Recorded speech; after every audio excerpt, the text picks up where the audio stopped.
Movie की शुरुआत में हम देखते हैं समुद्र के बीच में एक तेज भूकंप समुद्र की गहराई को इतनी जोर से हिला देता है कि एक दरार बन जाती है और उससे ब्लू लाइट निकलने लगती है। सरफेस पर एक कपल अपनी छुट्टी का मजा ले रहा होता है। लड़का अपनी गर्लफ्रेंड को प्रपोज करता है, लेकिन लड़की के जवाब देने से पहले ही अचानक लड़के को कुछ पानी के नीचे खींच लेता है। लड़की हैरान होकर इधर उधर देखती है, लेकिन फिर उसे लड़के की बॉडी पानी पर तैरता हुआ मिलता है, जिसे देख वो जोर से चिल्लाती है। तभी एक अल्फा ज़ॉम्बी पानी से बाहर आता है जो तुरंत लड़की को भी मार देता है। इस बीच हंटर, रे और उसकी नीस जेडा मछली पकड़ने का मजा ले रहे होते हैं। तब वो दूर एक नाव को आग में घिरा देखते हैं। वो तुरंत मदद के लिए भागते हैं और हंटर आग बुझाने में मदद करता है। ये आग पटाखों के गलत इस्तेमाल की वजह से लगी थी, जिन्हें हंटर जब्त कर लेता है क्योंकि वो लोकल सुपरवाइजर है। वो नाव पर मौजूद लोगों को दारू पीकर नाव चलाने के लिए डांटता भी है, लेकिन ब्लेन को ये बात पसंद नहीं आती। इस बीच एक पहाड़ी के ऊपर एक रहस्यमय आदमी दूरबीन से ब्लू लाइट को देख रहा होता है। हंटर की टीम वापस मछली पकड़ने जाती है और रे अपने जाल में कुछ बड़ा फंसाता है। वो उसे बाहर खींचता है और देखता है कि ये एक बॉडी है जो पूरी तरह ब्लू दिख रहा है। जेडा पानी के नीचे कैमरा लगाकर जांच करती है और समुद्र की गहराई में ब्लू लाइट देखती है जो बिल्कुल भी नॉर्मल नहीं है। हंटर तुरंत रेडियो पर अथॉरिटीज को इन्फॉर्म करता है और जेडा बॉडी को ढक देती है। रे सरफेस पर भी ब्लू लाइट को नोटिस करता है और सबको बताता है। जेडा देखती है कि बॉडी गायब हो गया है। वो बॉडी अब एक ज़ॉम्बी बन चुका है और जेडा पर हमला कर देता है, जिससे उसका कंधा बुरी तरह घायल हो जाता है। रे ध्यान भटकाने के लिए दौड़ता है, जबकि हंटर अपनी तलवार उठाकर ज़ॉम्बी पर वार करता है। ज़ॉम्बी कुछ देर के लिए गिर जाता है, लेकिन जल्दी ही फिर खड़ा हो जाता है। हंटर और रे उसे मिलकर समुद्र में धकेल देते हैं। इधर सिटी में हंटर की पत्नी केंजी और उसकी बेटी सैम को हंटर का कॉल आता है। वो केंजी को जेडा की मदद के लिए बुलाता है क्योंकि वो डॉक्टर है। केंजी तुरंत निकलती है, जबकि सैम अपने दोस्तों के साथ एक कॉन्सर्ट में जाती है। कॉन्सर्ट में सैम सिंगर डैग से मिलती है और दोनों एक दूसरे को पसंद करने लगते हैं। केंजी एम्बुलेंस में जेडा को हॉस्पिटल लेकर आती है और डॉक्टर उसकी जांच करते हैं। इस बीच रे उसके साथ रहता है। हंटर पुलिस ऑफिसर अकोनी से मिलता है और वो मिलकर इस अजीब घटना की जांच करने का फैसला करते हैं। वो हंटर की बोट लेते हैं और उन्हें सरफेस पर ब्लू लाइट दिखती है। हंटर फिर से कैमरा भेजता है और एक बंजर शिप को देखता है जिसके दरार से ब्लू लाइट निकल रही होती है। उस शिप पर कोई नाम या पहचान का निशान नहीं होता, जो और भी ज्यादा अजीब है। पास ही एक अजीब जीव तैर रहा होता है। हंटर कहता है कि हमले ज़ॉम्बीज के हो सकते हैं और अपनी कहानी शेयर करता है, लेकिन अकोनी इसे मजाक में लेता है। उसी वक्त पानी में ज़ॉम्बीज का एक बड़ा झुंड उनकी तरफ तैरता है और अब अकोनी को भी हंटर की बात पर यकीन हो जाता है। हंटर तुरंत केंजी को कॉल करता है और उसे जेडा को आइसोलेट करने को कहता है। अकोनी अपने टीम को इलाके से सभी को निकालने का ऑर्डर देता है। बीच पर सायरन बजने लगते हैं और लोग चौंक कर समुद्र को देखते हैं, जिसका पानी पीछे हटने लगा है। हंटर और अकोनी सिविलियंस की मदद करने लौटना चाहते हैं, लेकिन वो एक विशाल लहर को देखते हैं जो ज़ॉम्बीज से भरी होती है। हंटर नाव को तेज चलाने की कोशिश करता है, लेकिन वो लहर में फंस जाते हैं। कुछ ही सेकंड में ज़ॉम्बी सुनामी किनारे तक पहुंच जाती है और पूरे इलाके को तबाह कर देती है। ज़ॉम्बी हर जगह बिखर जाते हैं। हंटर और अकोनी भी सुरक्षित किनारे पर पहुंच जाते हैं। हॉस्पिटल में केंजी रे को बताती है कि ज्यादातर स्टाफ को इवैक्यूएट कर दिया गया है, इसलिए जेडा का इलाज अभी नहीं हो पाएगा। इधर बीच पर जिंदा बचे हुए कुछ लोग हैं, लेकिन ज़ॉम्बीज जल्द ही जागने लगते हैं। जिंदा लोग भी ज़ॉम्बी बनते जा रहे हैं, जिससे झुंड और बड़ा हो रहा है। अकोनी और हंटर ज़ॉम्बीज को मारने के लिए गन और तलवार का इस्तेमाल करते हैं, लेकिन ज़ॉम्बी कुछ ज्यादा ही थे। इस बीच सैम और उसके दोस्त एक बिल्डिंग से इस अटैक को देखते हैं और अपने पेरेंट्स को कॉल करते हैं, लेकिन कोई जवाब नहीं देता। हॉस्पिटल में जेडा उठती है और कुछ सेकंड बाद मर जाती है। फिर वो तुरंत ज़ॉम्बी बन जाती है और रे पर हमला करती है। तभी वहां एक स्टाफ आता है तो जेडा उसे अटैक करती है, तो मौका देखकर रे वहां से भाग जाता है। यहाँ बीच पर अकोनी एक ज़ॉम्बी को छतरी से मार देता है, लेकिन चाहे जितने भी मारे, ज़ॉम्बीज की संख्या कम नहीं हो रही थी और घायल ज़ॉम्बीज भी चलते लगते हैं। इसलिए अकोनी और हंटर फैसला करते हैं कि उन्हें मदद के लिए भागना पड़ेगा। जब वो गाड़ी में बैठते हैं, तब अचानक पीछे से किसी की चिल्लाने की आवाज आती है, जिससे वो चौंक जाते हैं। लेकिन ये ब्लेन और उसकी गर्लफ्रेंड होती है जो छिपे हुए थे, तो वो उनकी मदद करने का फैसला करते हैं। इसी बीच दूरबीन वाले रहस्यमय आदमी बीच पर पहुंचता है और एक ज़ॉम्बी के पास आता है। हाथ में एक रॉड लेकर। हॉस्पिटल में केंजी एक कमरे से बाहर आती है और देखती है कि जेडा ने पूरे स्टाफ को मार दिया है। जेडा अब उसका पीछा करती है। केंजी भागती है तो रे उसे खींचकर एक कमरे में बंद कर देता है, लेकिन बाकी स्टाफ भी ज़ॉम्बीज़ में बदल जाते हैं और जेडा को दरवाजा तोड़ने में मदद करते हैं। जैसे ही दरवाजा टूटता है, रे और केंजी को फिर से भागना पड़ता है। वो हॉस्पिटल के दूसरे हिस्से में पहुंचते हैं जहां एक व्हील चेयर पर एक ज़ॉम्बी होता है। इस बीच जेडा अब भी उनके पीछे लगी रहती है, इसीलिए उन्हें लगातार भागते रहना पड़ता है। कुछ देर बाद अकोनी और बाकी लोग पुलिस स्टेशन पहुंचते हैं, लेकिन और ज़ॉम्बीज़ उनकी तरफ आते हैं। ब्लेन, जो ज़ॉम्बीज़ के करीब था, अपनी गर्लफ्रेंड को उन्हें खाने के लिए धक्का दे देता है और खुद भागकर अंदर आ जाता है। हंटर ब्लेन को उसकी इस हरकत के लिए डांटता है, जिससे ब्लेन गुस्सा हो जाता है और एक ऑफिसर की बंदूक छीन लेता है। ब्लेन और हथियार मांगता है और जब बाकी लोग मना करते हैं तो वो एक ऑफिसर को गोली मार देता है। फिर वो भागने की कोशिश करता है, लेकिन हंटर उसे बेहोश कर देता है। इस बीच सैम और उसके दोस्त बिल्डिंग से बाहर निकलते हैं और सड़कों पर दौड़ने लगते हैं। उन्हें एक और ग्रुप मिलता है। थोड़ी दूर बाद सैम का ग्रुप एक मार्केट में छिपने की कोशिश करता है, लेकिन वहाँ पहले से ज़ॉम्बीज़ भरे हुए होते हैं। डैग गिर जाता है और उसका टखना चोटिल हो जाता है, तो सैम उसकी मदद करती है। इस बीच दूसरा लड़का मारा जाता है और ग्रुप अलग हो जाता है। तानी कुछ ज़ॉम्बीज़ को धक्का देकर बाहर भाग जाती है, जबकि सैम और डैग पीछे की ओर भागते हैं। पुलिस स्टेशन में अकोनी मदद के लिए रेडियो पर कॉल करता रहता है, लेकिन कोई जवाब नहीं मिलता। फिर वो एक तिजोरी से रेवोक फार्मास्यूटिकल्स लिखा एक एनवलप निकालता है और हंटर की नजर से बचाकर उसे फाड़ देता है। हंटर मरीन रजिस्ट्री में लॉग इन करता है और उस शिप की जानकारी पाता है जो उन्होंने समुद्र के तल पर देखा था। ये रेवोक इंडस्ट्रीज के नाम पर रजिस्टर्ड है। इसी समय ज़ॉम्बीज़ खिड़कियां तोड़ देते हैं तो हंटर और अकोनी आर्मरी में जाकर हथियार उठाते हैं। हंटर जब्त किए गए सामान में से एक डबल ब्लेड तलवार उठाता है। बाहर निकलते वक्त हथकड़ी में बंधा ब्लेन उनसे मदद मांगता है, लेकिन वो उसे अनदेखा कर देते हैं। शील्ड्स का इस्तेमाल करके वो दरवाजे पर झुंड के बीच से रास्ता बनाते हैं। अकोनी नजदीकी ज़ॉम्बीज़ को शूट करता है और हंटर एक बाजूका का इस्तेमाल करके सड़क से आ रहे ज़ॉम्बीज़ को खत्म करता है। लेकिन ज़ॉम्बीज़ कम ही नहीं हो रहे थे और तभी दूसरी ज़ॉम्बी सुनामी आती दिखती है। वो गाड़ी में भाग निकलते हैं और जंगल में गाड़ी चलाते वक्त अल्फा ज़ॉम्बी से टकरा जाते हैं,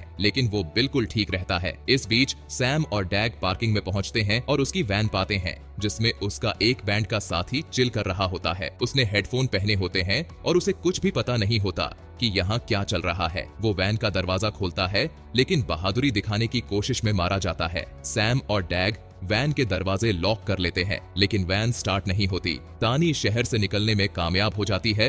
वो दूर एक घर देखती है और उसके गेट तक पहुंचती है। मॉर्टी, जो वही रहस्यमय आदमी है, सिक्योरिटी कैमरा पर उसे देखता है। मॉर्टी ने एक ज़ॉम्बी को कैद कर रखा है और वो उस पर स्टडी करता है। वो तानी से उसकी गर्दन दिखाने को कहता है ताकि वो कंफर्म कर सके कि उसे काटा नहीं गया है। तानी अंदर पहुंचती है और मॉर्टी का रेडियो लेकर अपने पिता अकोनी से बात करती है।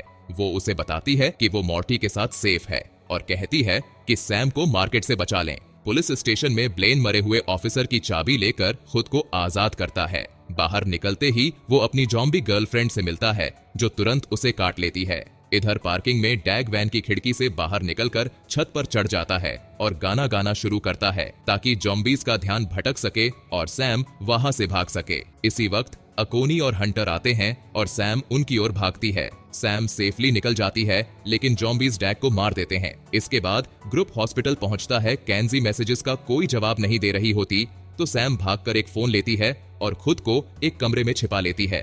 वो हॉस्पिटल के स्पीकर से बात करती है और अपनी माँ से कहती है कि वो उसे सेकंड फ्लोर पर मिले। इस आवाज से कई ज़ॉम्बीज़ अट्रैक्ट होते हैं, तो हंटर और अकोनी उन्हें बंदूक और फायर एक्सटिंग्विशर से मारने लगते हैं। हंटर बिजली के बॉक्स से 2 तार निकालता है और एक ज़ॉम्बी को करंट लगाता है। इससे बिजली का झटका ज़ॉम्बीज़ में चेन रिएक्शन की तरह फैलता है और सभी मर जाते हैं। इसके बाद केंजी और रे भी वहां आते हैं। फाइनली केंजी अपनी बेटी से मिलती है। अब ग्रुप बाहर निकलने की कोशिश करता है। इस दौरान केंजी नोटिस करती है कि जो ज़ॉम्बीज़ वेव के साथ आए थे वो उन ज़ॉम्बीज़ से अलग दिखते हैं जो काटने से बने हैं।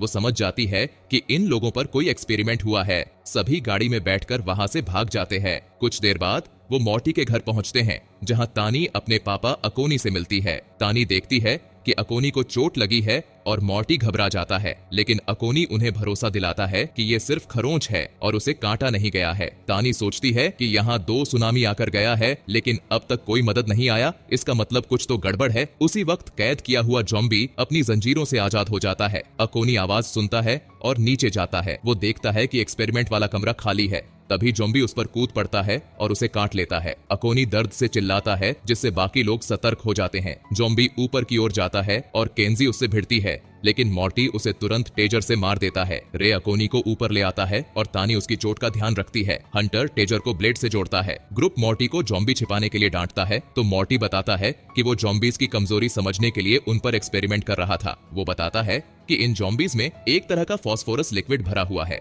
यही वजह है कि पानी में चमक थी और सिर्फ बिजली से इन्हें खत्म किया जा सकता है। हंटर समझ जाता है कि ज़ॉम्बीज को वापस पानी में लाना होगा और वहां बिजली चलाकर उन्हें एक साथ खत्म करना होगा। वो ये भी तय करते हैं कि उस शिप को भी उड़ाना पड़ेगा ताकि और ज़ॉम्बीज ना बन सकें। मॉर्टी बताता है कि उसके पास ढेर सारे ग्रेनेड और C4 बॉम्ब हैं। जब ग्रुप हथियार पैक करता है, तब हंटर बाहर ज़ॉम्बीज का रास्ता साफ करने जाता है, लेकिन टेजर काम नहीं करता। तभी गेट खुलता है और केंजी भी मदद करने के लिए बाहर आ जाती है। वो वुड चिपर चालू करती है, फिर वो और हंटर ज़ॉम्बीज से लड़ते हैं और उन्हें चिपर में डालकर खत्म कर देते हैं। उनकी टीम वर्क से सभी ज़ॉम्बीज मर जाते हैं और ग्रुप भागने के लिए तैयार हो जाता है। अकोनी जल्द ही बीमार महसूस करने लगता है, तो वो एक गुफा में रुकते हैं। ये अजीब है कि वो अब तक ज़ॉम्बी नहीं बना। मॉर्टी बताता है कि उसे सिर के पास नहीं काटा गया था, इसलिए इन्फेक्शन ब्रेन तक पहुंचने में टाइम ले रहा है। अकोनी जानता है कि उसका अंत करीब है, इसलिए वो सच बताने का फैसला करता है। 30 साल पहले एक फार्मास्यूटिकल कंपनी इस बीच पर एक शिप में सीक्रेटली एंटी एगिंग मेडिसिन का टेस्टिंग कर रही थी। उन्होंने गवर्नमेंट से छुपकर ये काम किया और लोकल काउंसिल को रिश्वत देकर चुप कराया। अकोनी ने मदद इसलिए की थी क्योंकि उन्होंने उसकी पत्नी का इलाज कराने का वादा किया था, लेकिन उसकी पत्नी बच नहीं पाई। दवा इंसानों पर टेस्ट करने के लिए तैयार नहीं था और इसके भयानक साइड इफेक्ट्स हुए। इसलिए कंपनी ने पेशेंट्स और स्टाफ को शिप पर रखकर उसे डुबो दिया ताकि राज बाहर ना आ सके। तभी ज़ॉम्बीज गुफा में आ जाते हैं और हमला करते हैं। हंटर का टेजर ब्लेड आखिर काम करने लगता है और वो मॉर्टी के साथ ज़ॉम्बीज को मारने लगता है, तो बाकी लोग गुफा से भागते हैं। तानी को अपने पिता अकोनी को पीछे छोड़ना पड़ता है क्योंकि वो मर जाता है। तानी एक ग्रेनेड उसके हाथ में रख देती है। हंटर और मॉर्टी बाकी ग्रुप के साथ गुफा से बाहर निकलते हैं। जाने से पहले तानी देखती है कि अकोनी ज़ॉम्बी बन गया है। अपनी आखिरी होश में वो ग्रेनेड एक्टिवेट करता है। धमाका गुफा बंद कर देता है। कुछ देर बाद ग्रुप बीच पर पहुंचता है और अपनी प्लान को एग्जीक्यूट करने के लिए बंट जाता है। रे, मॉर्टी और तानी एक बोट पर C4 लेकर शिप की ओर जाते हैं। मॉर्टी सभी कनेक्शन सेट करता है और तानी उससे जल्दी करने को कहती है क्योंकि ज़ॉम्बीज तैरते हुए उनकी ओर आ रहे हैं। हंटर तारों को ले जाकर पानी के तालाब तक खींचता है, जबकि केंजी और सैम पावर बॉक्स के पास सही समय पर बिजली चालू करने का इंतजार करती हैं। हंटर एक बाइक लेता है और तेज म्यूजिक चलाकर ज़ॉम्बीज को बीच की तरफ अट्रैक्ट करता है। इस बीच मॉर्टी C4 इंस्टॉल करने के लिए पानी में कूदता है, लेकिन वो ज़ॉम्बीज से घिर जाता है। रे उसे बचाने की कोशिश करता है, लेकिन एक ज़ॉम्बी बोट पर चढ़कर रास्ता रोक लेता है। तानी ज़ॉम्बी को धक्का देकर गिरा देती है, लेकिन तब तक बहुत देर हो चुकी होती है क्योंकि मॉर्टी मारा जाता है। हंटर जब तालाब तक पहुंचने वाला होता है, उसकी बाइक रेत में फंस जाती है और उसे पैदल ही जाना पड़ता है। अचानक हंटर अल्फा ज़ॉम्बी से सामना कर लेता है। अल्फा ज़ॉम्बी उसे जमीन पर गिरा देता है। ब्लेड में लगा टेजर फिर से काम करना बंद कर देता है, इसलिए हंटर को हाथ से लड़ाई करनी पड़ती है। केंजी ये सब देखती है और बाइक को रेत से निकालने के लिए दौड़ पड़ती है। वो म्यूजिक फिर से चलाकर सभी ज़ॉम्बीज को टाइड पूल्स की तरफ बुलाने की कोशिश करती है। हंटर अल्फा ज़ॉम्बी से लड़ता रहता है। जब ज़ॉम्बी उसका गला पकड़ लेता है, तो हंटर इसका फायदा उठाकर अपनी छिपी हुई चाकू निकालता है और ज़ॉम्बी का हाथ काट देता है। वहीं बोट पर तानी लगातार ज़ॉम्बीज पर फायर करती है जो नाव पर चढ़ने की कोशिश कर रहे हैं, लेकिन वो खत्म ही नहीं हो रहे। रे तानी को एक लाइफ जैकेट देता है और उससे कहता है कि वो भाग जाए, तो तानी समंदर में कूद जाती है। हंटर अब भी अल्फा ज़ॉम्बी से लड़ रहा है। वो उसे लात मारता है और ब्लेड उठा लेता है। इस बार टेजर काम करने लगता है और वो ज़ॉम्बी का सिर काट देता है। हंटर उसे पूल में धकेल देता है। ठीक उसी वक्त सैम पावर बॉक्स चालू कर देती है और बिजली सभी ज़ॉम्बीज को एक साथ खत्म कर देती है। तानी समंदर में दूर तक तैर चुकी होती है, तो रे रेडियो पर हंटर को अलविदा कहता है और C4 को एक्टिवेट करता है और धमाके में उसकी जान चली जाती है। एक बड़ा सा वेव उठता है और बीच की तरफ बढ़ने लगता है। हंटर को भागना पड़ता है, तो रास्ते में उसका सामना जॉम्बी बने ब्लेन से होता है। हंटर बड़े मजे से ब्लेड से उसे मारता है। फिर हंटर वेव आने से पहले वहां से भाग निकलता है। वो केंजी और सैम से मिलता है जो तानी को पानी से बाहर निकालने में मदद कर रहे होते हैं। केंजी और हंटर एक दूसरे को किस करते हैं और पूरा परिवार देखता है कि कोस्ट गार्ड का जहाज दूर से आता दिख रहा है। और इसी के साथ ये मूवी यही खत्म हो जाती है।